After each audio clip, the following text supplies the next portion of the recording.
We start from verse 215, which says, "They ask you what they should spend.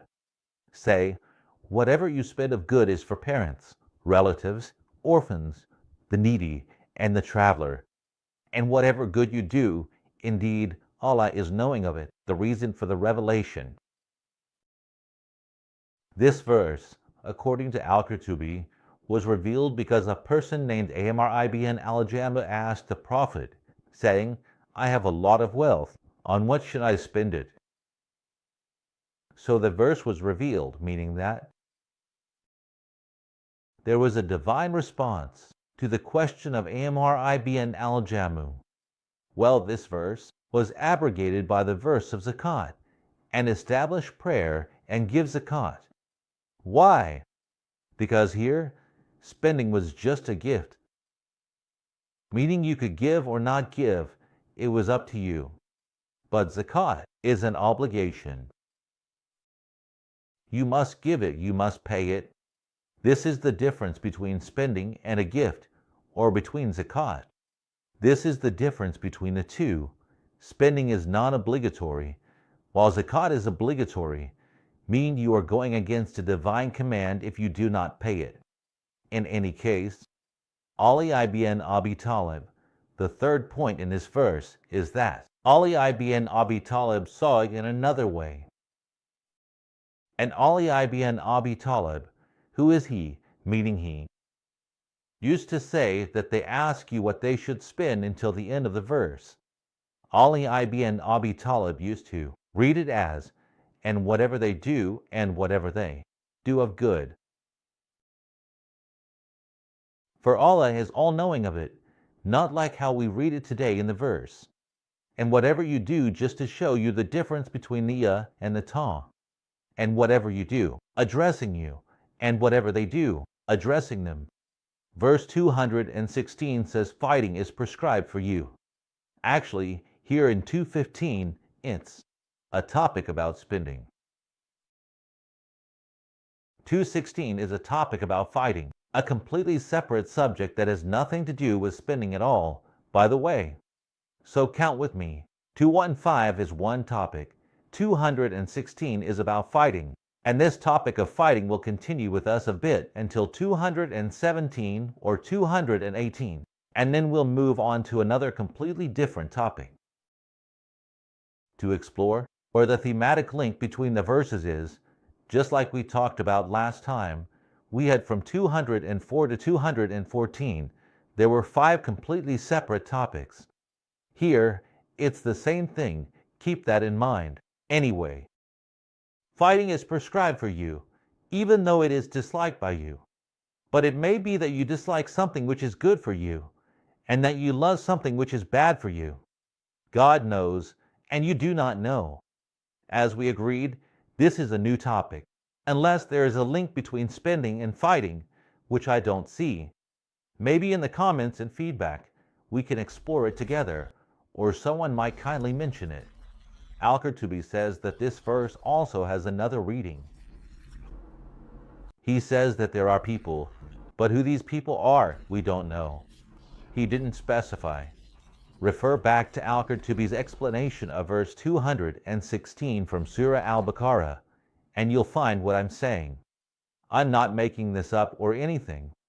So what does he say? He says, it is prescribed for you, not fighting, but killing. 217, they ask you about the sacred month, about fighting in it. Say, fighting in it is a grave matter, but hindering people from the path of God, disbelieving in Him, preventing access to the sacred mosque, and expelling its people from it are greater in the sight of God, and persecution is greater than killing. And they will not cease fighting you until they turn you back from your religion, if they are able. And whoever among you reverts from his religion and dies while he is a disbeliever, for those, their deeds have become worthless in this world and the hereafter, and those are the companions of the fire. They will abide therein eternally. Ibn Hisham says that the Prophet sent an expedition led by Abdullah bin Yash. This expedition, to be honest, no one from the scholars has ever specified where it was sent or what it was supposed to do. They all just say that he sent an expedition, but it was most likely to fight the Quraysh. Yes, to fight the polytheists of Quraysh in any case. He sent an expedition of about 8 to 10 men led by whom? Abdullah ibn Yash. While they were on their way, they encountered a caravan from whom? From the Quraysh, the very ones they were going to fight. Among the Quraysh group was a man named Ammar ibn al-Hadrami. Very well, Ammar ibn al-Hadrami. The Quraysh group had camels, oil, trade goods, and many other things with them. So, as they passed by the Muslims led by Abdullah ibn Yash, the Muslims got scared when they saw them. Why? Because the Quraysh group set up camp near the Muslims. So, they got scared of them. What did they do? One of the Muslims shaved his head and went to the Quraysh group. Shaving the head and approaching the other was a sign of peace. It means that the person who shaved his head was signaling, like raising a white flag, that we have nothing against you, you are safe. Very good. So when a Muslim went to the Quraysh caravan and shaved his head, it gave them a sense of safety. What happened after that? The members of Abdullah ibn Yash's expedition consulted among themselves. What do you think? Should we kill some of the Quraysh group, capture some, take the spoils, and return to the Prophet? The important thing is that they sat and consulted with each other. They hesitated, should we kill or not? Then they encouraged each other to eat. And they found that the big problem was that they compared two things. If we let the Quraysh group go, they will enter the sanctuary. If we don't let them go and kill them, we will be killing during the sacred month, which is a huge problem because it is forbidden. Anyway, they decided on killing during the sacred month. One of the Muslim team members went and struck Ammar ibn al-Hadrami with an arrow and killed him. Anyway, when he was killed, chaos ensued among the Quraysh group, and the Muslim group attacked them. They captured two, one escaped, and the dead remained dead. They took the two captives, tied them up, and took them with them, along with all the camels, goods, and everything else. They started heading back, not completing their return. Anyway, on their way back, Abdullah bin Yash, the leader of the Muslim expedition, set aside 1/5 of the spoils for the Prophet and distributed the rest among the members of the expedition. He told him, "This is your share, and 1/5 of the spoils is for the Prophet Muhammad." They returned and said, "O Messenger of Allah, this and that happened, and we killed and captured, and here are the captives and your 1/5 of the spoils." The Prophet replied to them, "I did not command you to fight during the sacred month." And he refused to take his 1/5 share, saying to them, "I am not taking anything," and he was, of course, upset. His close companions, or the group close to him, severely reprimanded Abdullah bin Yash and his group, saying, "How could you do this? How could you kill during the sacred month?" Abdullah bin Yash's group, or the Muslim detachment, thought they were doomed, thinking, "We are lost, we are done for." So what happened next? When Quraysh found out, as one of the Quraysh detachment escaped and reached them, he told them what happened. He said, "This and that happened, and there was a detachment of Muslims who killed our group and captured two, and I escaped."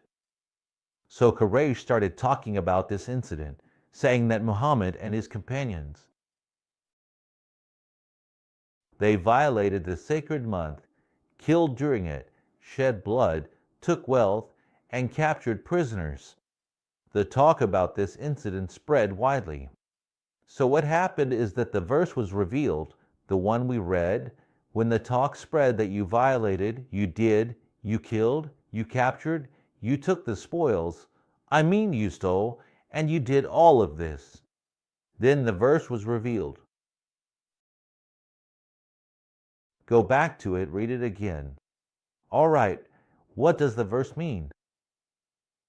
The meaning of the verse is saying, O Muslims, the Quraysh have blocked you from the path of God and the sacred mosque and expelled you from it, even though you are its rightful people.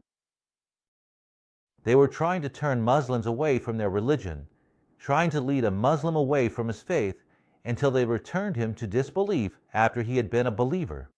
So, the killing you did cannot be compared to all these things. So what happened then?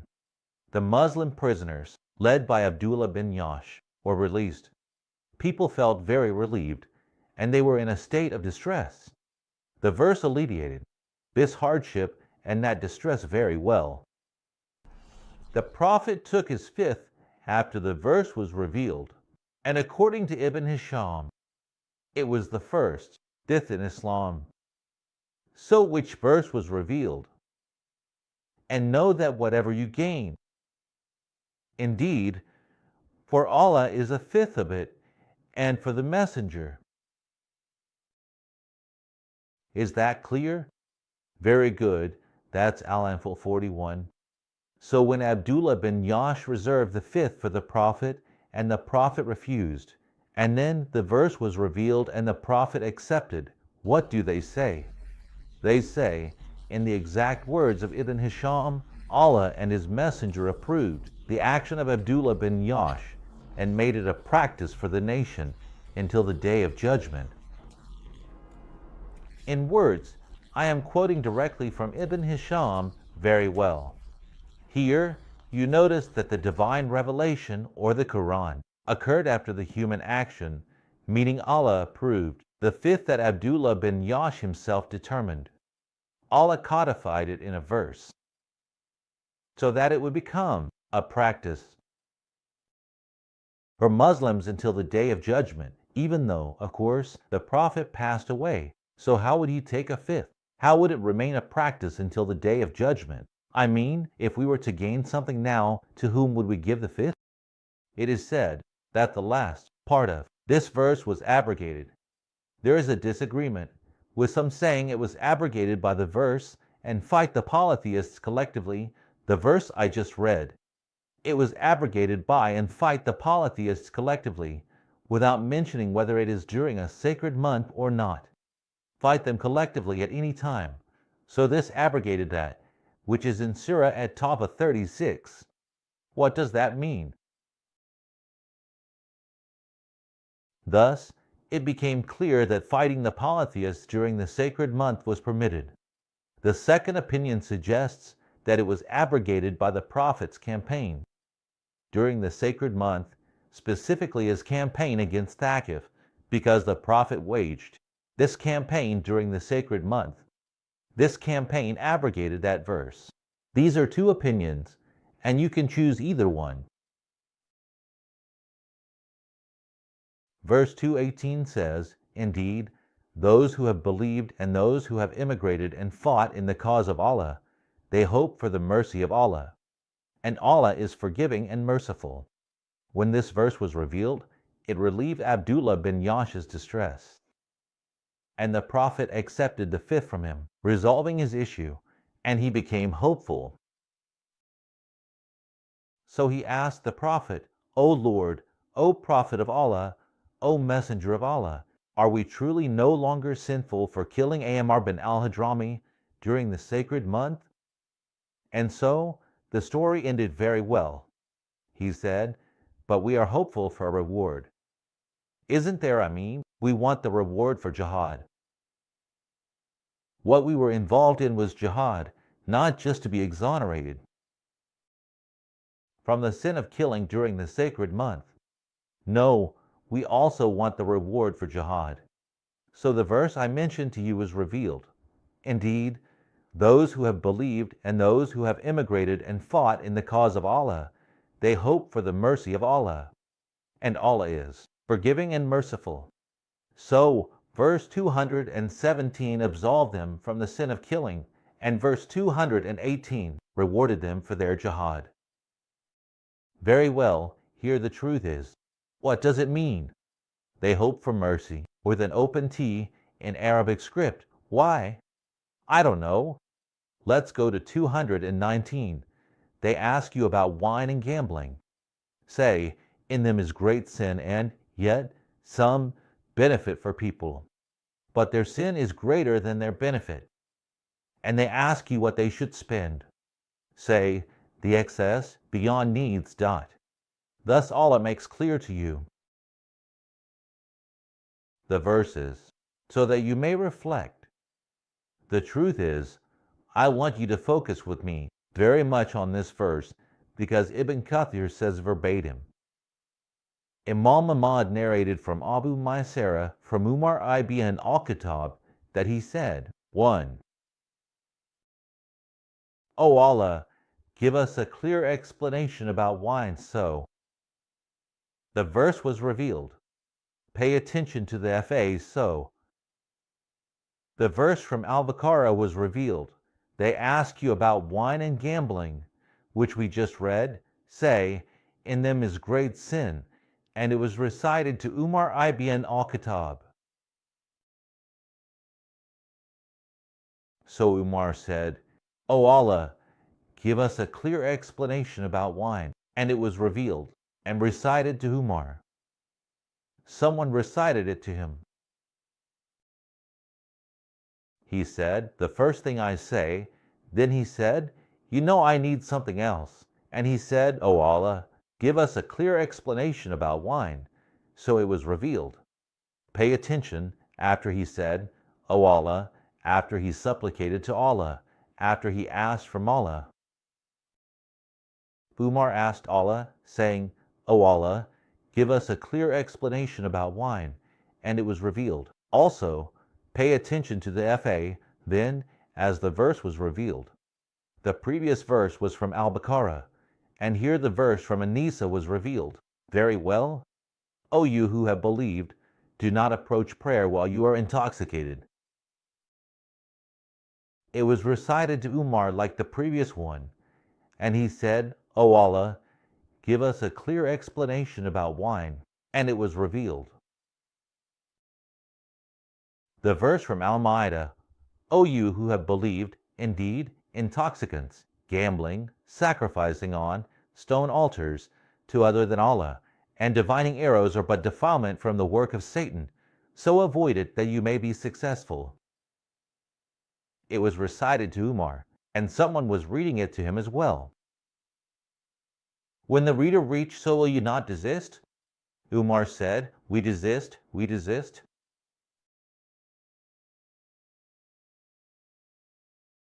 This is from Ibn Kathir, lines 1 to 4, explaining verse 219 of Surah Al-Baqarah.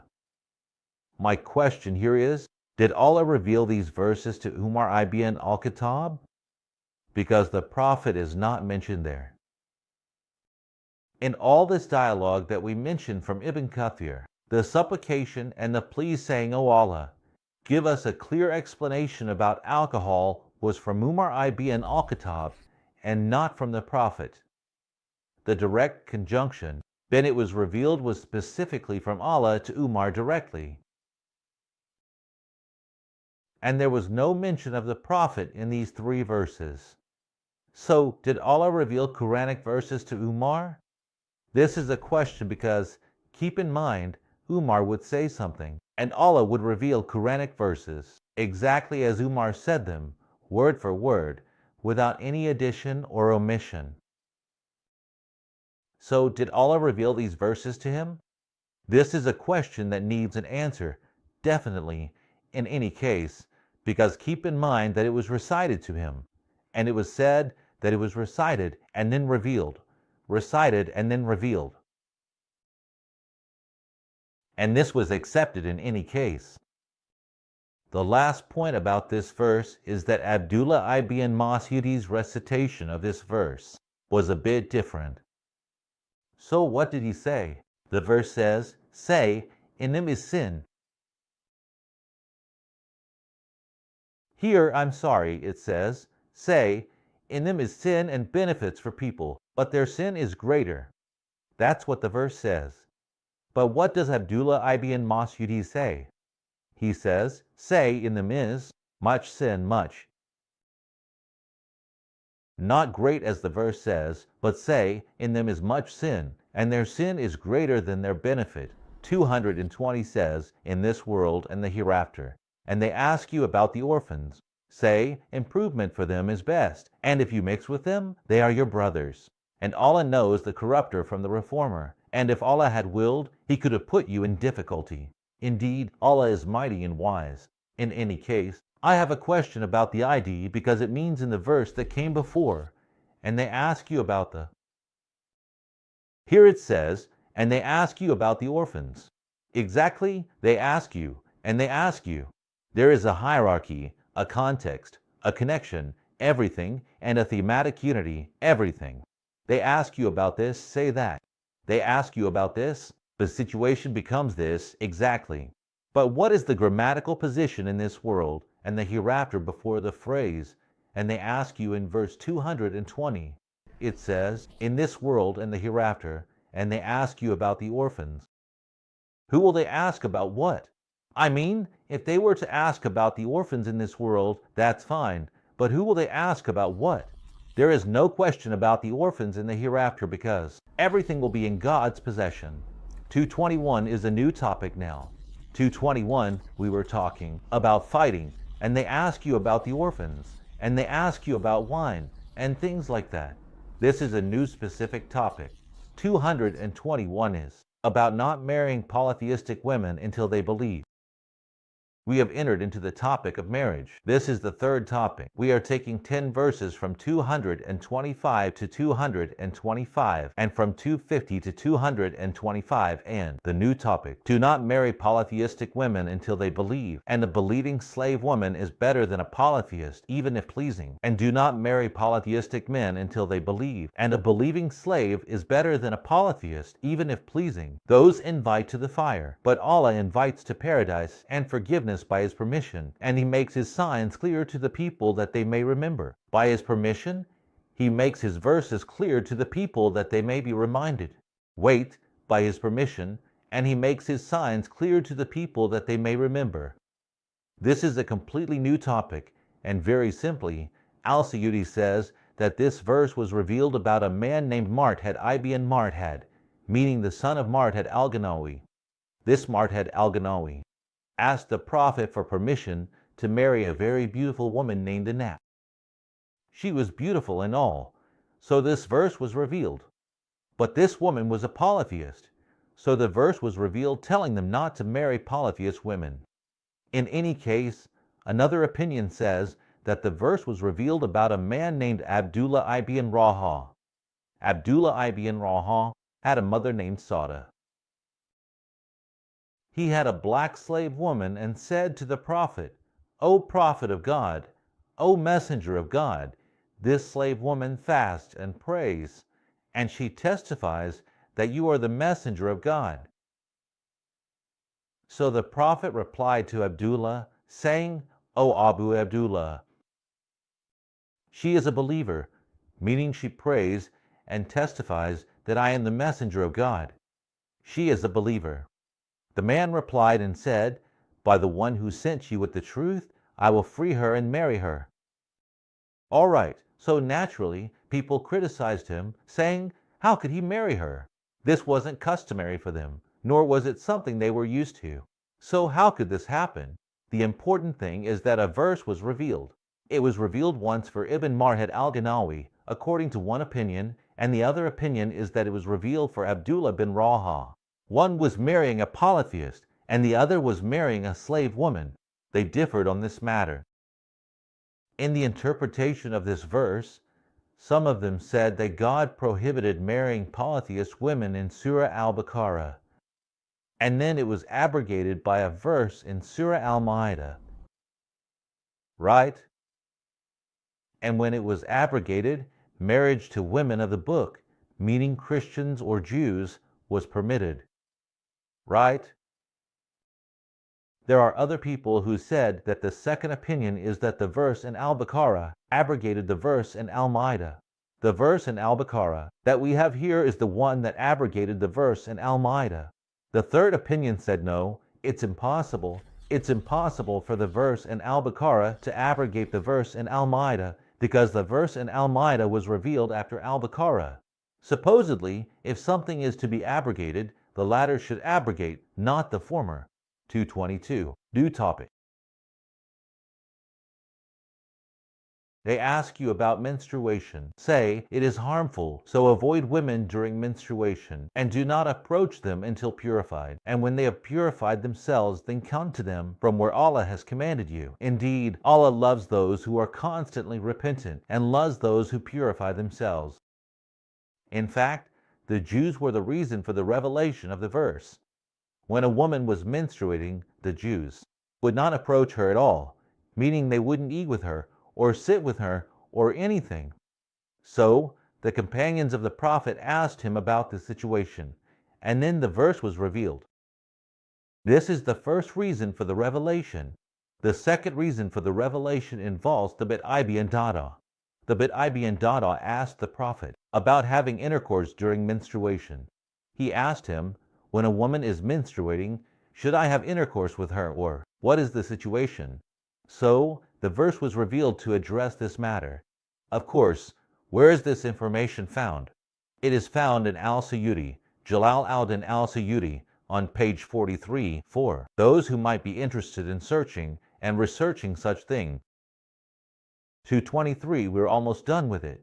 Your wives are a place of sowing for you, so come to your place of sowing however you wish, and put forth for yourselves. And fear Allah, and know that you will meet Him, and give good tidings to the believers. The reason for the revelation is that Ibn Abbas says that Umar ibn al-Khattab went to the Prophet and said, O Messenger of Allah, I am in trouble.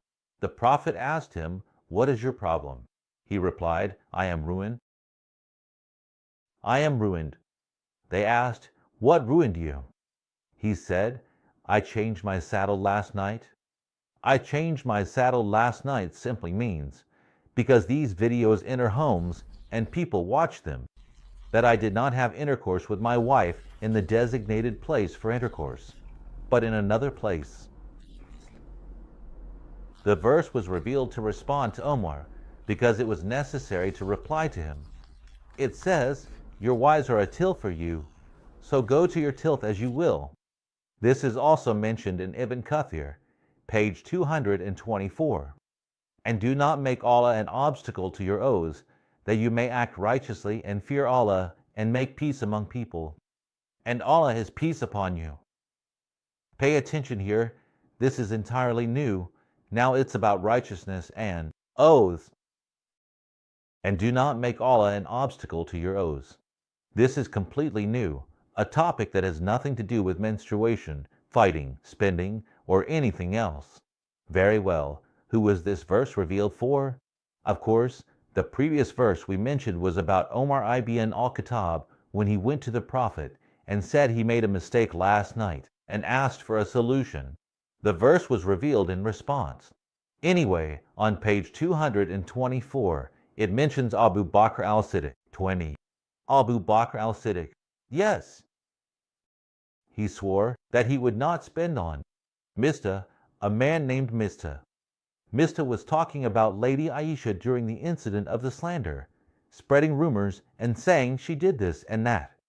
Abu Bakr said, by Allah, I will never spend on him.